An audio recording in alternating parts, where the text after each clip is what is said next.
Denver's map of where the vaccine is being administered contains more than a few areas in need of filling in. Affluent neighborhoods like Central Park and Cherry Creek are dyed there in that deep purple, a color that denotes a high number of shots have been distributed. Montbello is noticeably lighter. Lincoln Park, with its proud Latino heritage, is white.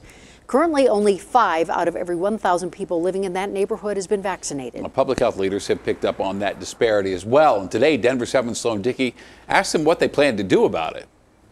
With little more than 6% of Colorado's population vaccinated against COVID-19, disparities in community access are already beginning to emerge. We know which neighborhoods and zip codes have the highest incidence of COVID disease per population, and we know which have the lowest vaccination rates, and they tend to be the same neighborhoods. And there's one more statistic that ties them all together. In general, in communities where COVID spreads faster, there are higher levels of poverty and more dense living arrangements. Hospitals across Colorado are working to push against inequities in vaccine distribution before they arise. Among other initiatives, Denver Health has created a mobile vaccine unit to reach underserved communities in the city. It's on us to make sure that we do our best to overcome those barriers. But it's not just access that's fueling disparities. Those racial ethnic communities in Colorado are getting the vaccine even less than others.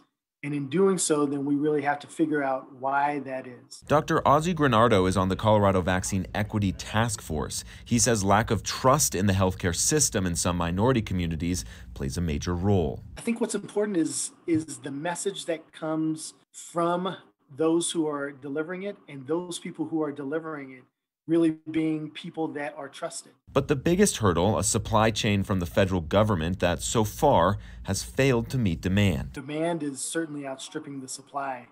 And so the more information and the more supply that we have, hopefully we'll be able to better meet the needs of really our communities. Sloan Dickey, Denver 7.